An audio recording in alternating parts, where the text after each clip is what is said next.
الحمد لله نحمده ونستعينه ونستغفره ونؤمن به ونتوكل عليه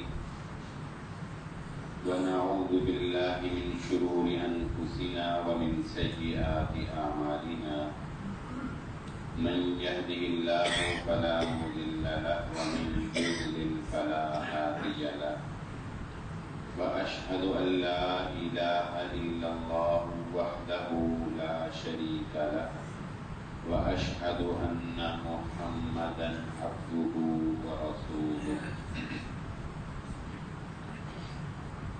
اللهم صل على محمد وعلى آل محمد كما صليت على إبراهيم وعلى آل إبراهيم إنك حميد مجيد اللهم بارك على محمد وعلى آل محمد كما باركت على إبراهيم وعلى آل إبراهيم إنك حميد مجيد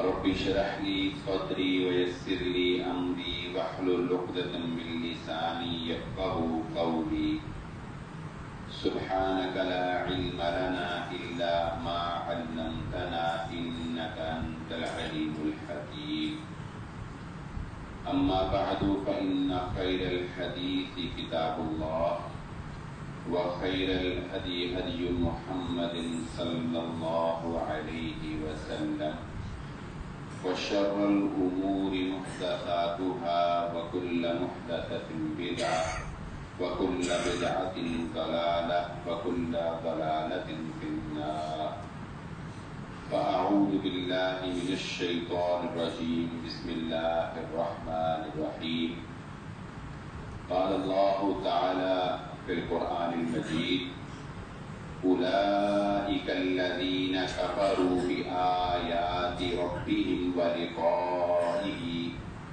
فحبطت أعمالهم فلا نقيم لهم يوم القيامة وزنا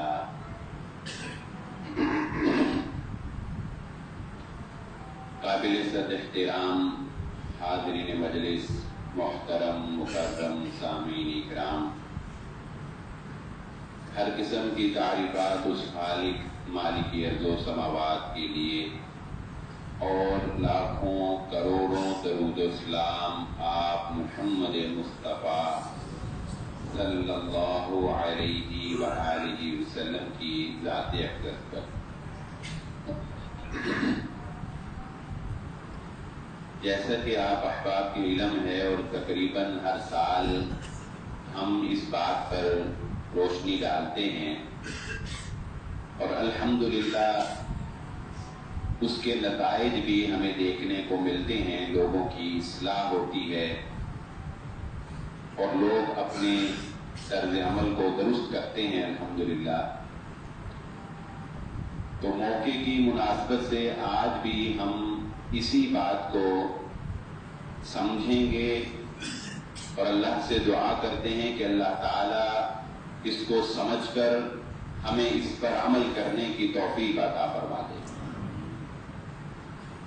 جیسا کہ 15 شعبان کے حوالے سے یہ بات معروف ہے کہ اس رات کو بعض احباب یہ سمجھ کر کہ شاید کہ اس رات میں ہماری تقدیر کے فیصلے ہوتے ہیں یا کچھ ڈیوٹیز جو ہیں وہ فرشتوں کی مقرر کی جاتی ہیں، تو اس رات کی عبادت کی جاتی ہے اور اس اگلے دن کا روزہ کا اہتمام کیا جاتا ہے۔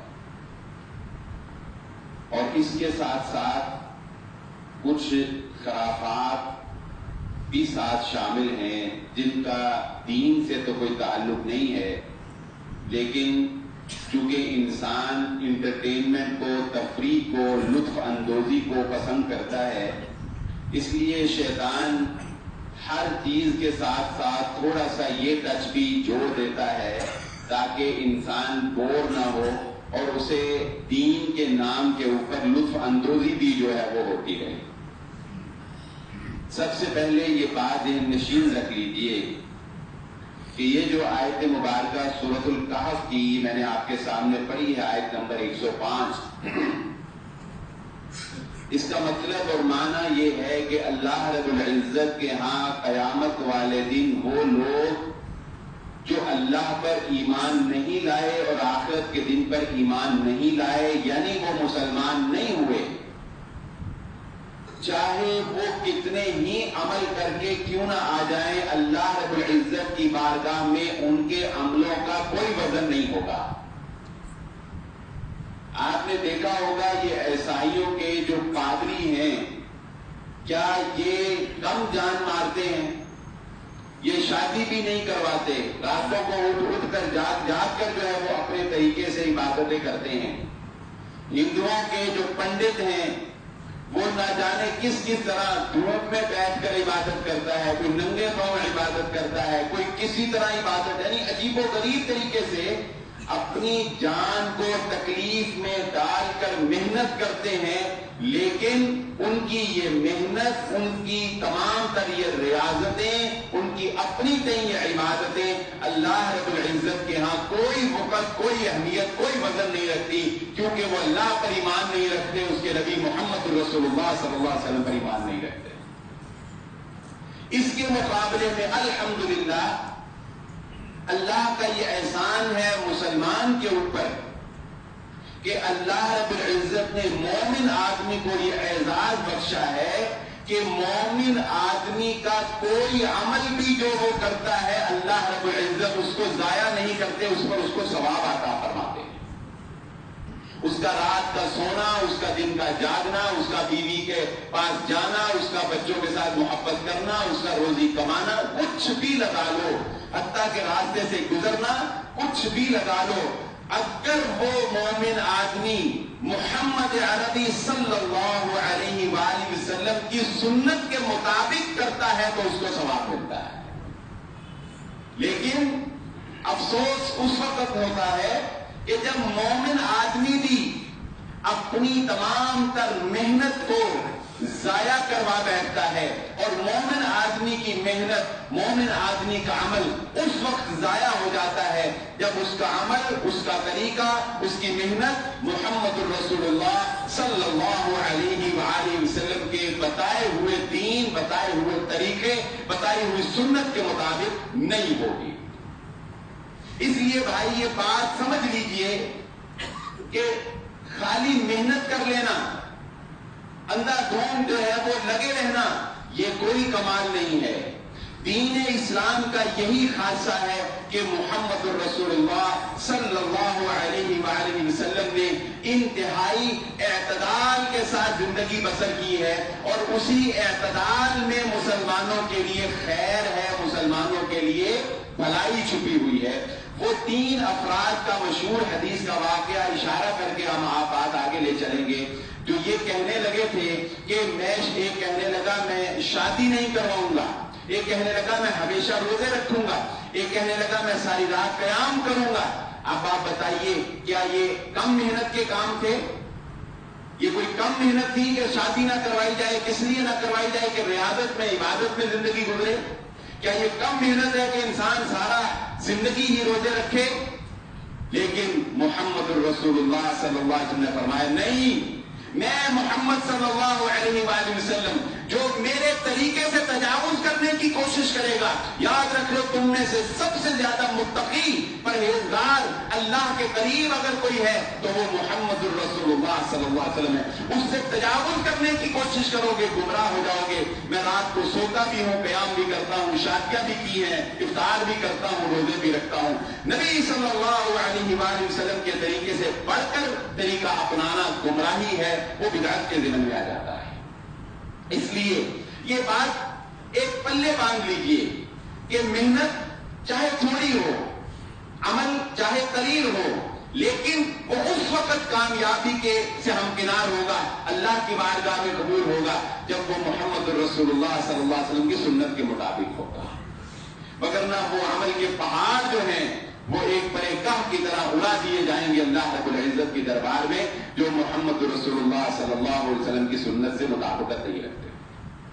اب آئیے ہم اپنی گفتگو کو پہلے اس بات کو آج سمجھ لیتے ہیں.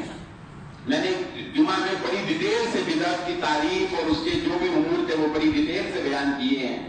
وہ کسی بھائی کو چاہیے ہو تو واٹس ایپ پہ وہ گروپ میں پوچھ لیں، انشاءاللہ مل جائیں گے. آج ایک اور پہلو سے بات سمجھا دیتا ہوں. گناہ کے اندر اور بدعت کے اندر ایک نمایاں فرق بھی ہے. بدعت بھی گمراہی، بدعت بھی گناہ ہی ہوتا ہے. نیکی کا کام کر رہا ہوتا ہے انسان لیکن گناہ ہو رہا ہوتا ہے. فرق یہ ہے کہ جب کوئی انسان گناہ کرتا ہے تو گناہ کو گناہ سمجھ کے کرتا ہے.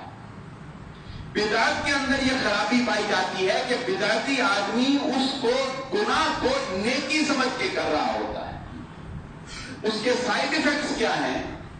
اس کے سائیڈ ایفیکٹس یہ ہیں کہ اگر کوئی شراب پیتا ہے نا تو مسلمان، تو آپ اس کو جا کر اگر کہیں کہ بھائی تم شراب پیتے ہو، شراب کے یہ نقصانات ہیں، یہ قباحتیں ہیں، یہ وعید ہے جہنم میں، یہ سزائیں اللہ نے بیان کی ہیں، تو وہ آگے سے گناہگار ہوگا. وہ یہ کہے گا، کوئی کہے گا بات یا دعا کرو اللہ تعالیٰ سے میں یہ چھوڑ دوں، ہاں مجھے پتا ہے میں غلطی کرتا ہوں انشاءاللہ میں چھوڑ دوں گا، یا کوئی اور ہیلا بہانہ کرے گا، کوئی ایسی بات کرے گا. کم از کم وہ یہ تسلیم کرے گا کہ میں گناہ کر رہا ہوں. وہ یہ تسلیم کر لے گا کہ میں غلطی کر رہا ہوں، گناہ کر رہا ہوں، غلط کام کر رہا ہوں. چھوڑنا نہ چھوڑنا ایک الگ بات ہے. اس پر یہ امید رکھی جا سکتی ہے کہ چونکہ وہ اس کو غلط سمجھ رہا ہے، ایک نہ ایک دن اللہ رب العزت اس کو توبہ کی توفیق دے اور وہ اس کو چھوڑ دے گا. بدعتی آدمی جب آپ اس کو یہ بتاتے ہیں کہ تم یہ کام جو نیکی سمجھ کے کر رہے ہو یہ گناہ ہے، تو وہ اعتراف جرم نہیں کرتا، وہ آپ سے بحث کرتا ہے. وہ کہے گا دیکھو میں نفل ہی پڑھ رہا ہوں، دیکھو میں تسبیح کر رہا ہوں، میں نے کون سا کوئی گناہ کیا، میں نے روزہ ہی رکھا ہے. وہ آگے سے اپنے آپ کو ڈیفینڈ کرنے کی کوشش کرے گا، اپنا تحفظ کرنے کی کوشش کرے گا اس اعتبار سے کہ وہ کوئی گناہ نہیں کر رہا، وہ نیکی کر رہا ہے.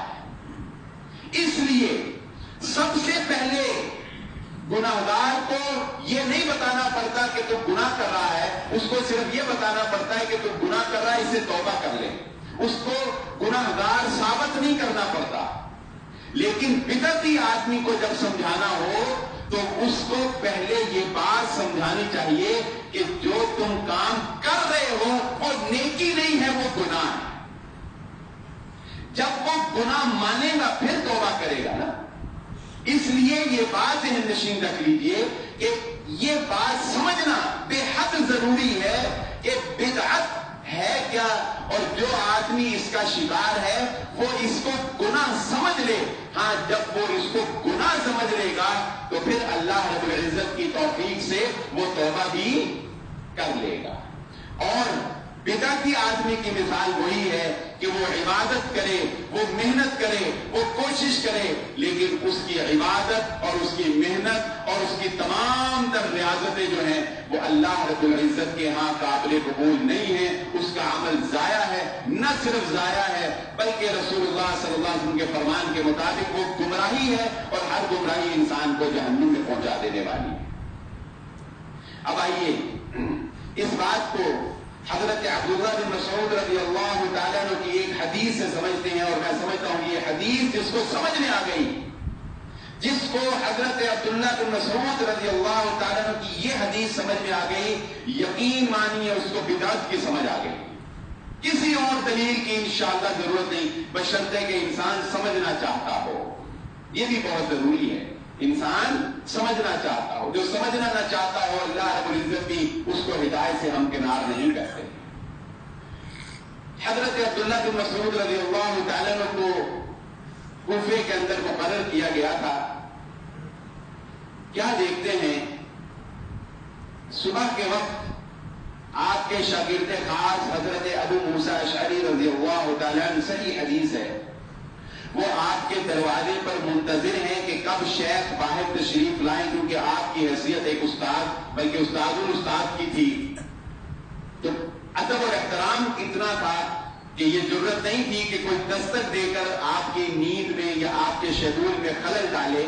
سو آپ کے شاگرد انتظار کیا کرتے تھے کہ کس وقت شیخ تشریف لائیں خود اور ہم ان سے گفتگو کریں یا اپنا جو بھی سوال ہے وہ پیش کریں. تو جب وہ خود تشریف لائے تو انہوں نے کہا کہ آج میں نے مسجد میں ایک نیا کام دیکھا ہے.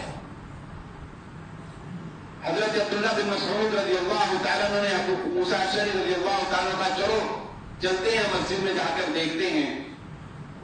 یہ وہ صحابی ہے جنہوں نے ممبر رسول صلی اللہ علیہ وآلہ وسلم پر کھڑے ہو کر کہا تھا کہ تم میں سے اگر کوئی مجھ سے زیادہ قرآن جانتا ہے تو بتاؤ میں اس کے پاس سیکھنے کے لیے چلا جاتا. اس قدر پائے کہ علم والے صحابی کیا دیکھتے ہیں مسجد کے اندر لوگ ایسے دائرہ بنا کر بیٹھے ہوئے ہیں. ایک آدمی ان سے کہتا ہے اور وہ 100 مرتبہ لا الہ الا اللہ، وہ سارے پڑھنا شروع کر دیتے ہیں لا الہ الا اللہ لا الہ الا اللہ. جب 100 مرتبہ مکمل ہو جاتا ہے تو وہ کہتے ہیں چلو پڑھو اب 100 مرتبہ سبحان اللہ. وہ 100 مرتبہ سبحان اللہ پڑھنا شروع کر دیتے ہیں. حضرت عبداللہ بن مسعود رضی اللہ تعالیٰ عنہ جب اس کا یہ عمل دیکھتے ہیں تو حضرت عبداللہ بن مسعود رضی اللہ تعالیٰ عنہ غصے سے ان کو ڈانٹتے ہیں اور الفاظ کیا استعمال کرتے ہیں. حضرت عبداللہ بن مسعود رضی اللہ تعالیٰ فرماتے ہیں ابھی تو وہ کپڑے جو نبی صلی اللہ علیہ وسلم پہنا کرتے تھے ابھی تو وہ بھی پوشیدہ نہیں ہوئے، ابھی تو وہ بھی ختم نہیں ہوئے اور تم نے دین میں نئے کام جاری کر دیے ہیں. یا تو تمہیں بتانا پڑے گا کہ یہ عمل جو تم کر رہے ہو تسبیح کا یہ طریقہ، یا تو تمہیں بتانا پڑے گا کہ یہ طریقہ محمد رسول اللہ صلی اللہ علیہ وسلم نے سکھایا، یا تم یہ کہنا پڑے گا کہ وہ دین جس کی سمجھ نبی صلی اللہ علیہ وسلم کو نہیں آئی تم زیادہ جانتے ہو، تم نے دین کو زیادہ بہتر سمجھا ہے اور نئے طریقے سے تم نے دین کے اندر ایک اضافہ کر دیا ہے.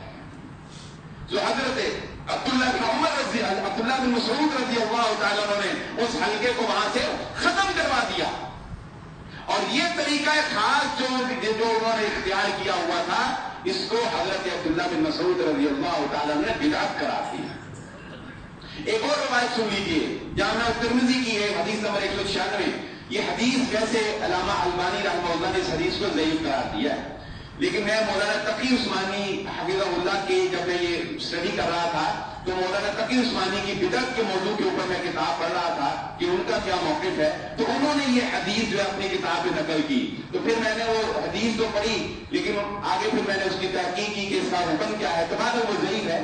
لیکن انہوں نے اپنی کتاب میں نقل کی، میں اسی ریفرنس سے چلے دوستوں کے سامنے رکھ دیتا ہوں. ہمارے وہ دوست جو دیوبند سے تعلق رکھتے ہیں اور مولانا تقی عثمانی کے فالوورز ہیں ان کو ایک نام دیتے ہیں، ان کے لیے یہ ایک نصیحت ہو جائے گی کہ اس حدیث کو انہوں نے کوٹ کیا. حضرت عبداللہ بن عمر رضی اللہ تعالیٰ عنہ مدینے کی مسجد میں داخل ہوئے. ایک شخص کہہ رہا ہے اذان ہو چکی ہے، اذان ہو چکی ہے، اقامت ابھی نہیں ہوئی. اور ایک شخص اونچی آواز میں کہہ رہا ہے نماز کھڑی ہونے والی ہے، آ جاؤ نماز کی طرف، آ جاؤ فلاح کی طرف. قد قامت الصلاح حی علی الفلاح حی علی الصلاح عربی میں وہ کہہ رہا ہے، لیکن وہ اذان نہیں دے رہا نہ اقامت پڑھ رہا ہے. ایسے ہی ہے جیسے اذان کے بعد کوئی شخص یا میں یا کوئی یہاں اسپیکر میں کہنا شروع کر دے لوگوں آ جاؤ نماز کا وقت ہونے والا ہے، لوگوں آ جاؤ نماز کا وقت ہونے والا ہے. ایسے ہی ہے. حضرت عبداللہ بن عمر رضی اللہ تعالیٰ عنہ کیا فرماتے ہیں یہ بدعتی شخص اس کو اس مسجد سے نکال دو، وگرنہ حضرت عبداللہ بن عمر رضی اللہ تعالیٰ فرماتے ہیں میں اس مسجد میں نماز ادا نہیں کروں گا. حضرت عبداللہ بن عمر رضی اللہ تعالیٰ اس مسجد سے نکل گئے اور اس مسجد میں انہوں نے نماز ادا نہیں کی. اور جب ان کے ساتھیوں نے پوچھا کہ آپ نے ایسا کیوں کیا، کہا کہ جب نبی صلی اللہ علیہ وسلم نے نماز کی طرف بلانے کے لیے صرف ایک اذان کا طریقہ سکھایا ہے، اذان کے بعد کیوں بلانا لوگوں کو نماز کی طرف؟ اگر بلانا ہوتا تو نبی صلی اللہ علیہ وسلم بتا کر جاتے. یہ شخص دین میں اضافہ کر رہا تھا، بدعت کر رہا تھا، آپ نے اس مسجد میں نماز بھی ادا کی. حضرت عبداللہ بن عمر رضی اللہ جامع ترمذی کی روایت حدیث نمبر 106. تو بات کرنے کا مقصد کیا ہے؟ وہ پہلی روایت جو عبداللہ بن مسعود والی وہ بھی مفہوم اس کا بھی یہی، وہ صحیح حدیث ہے بالکل. تو صحابہ کرام کی زندگی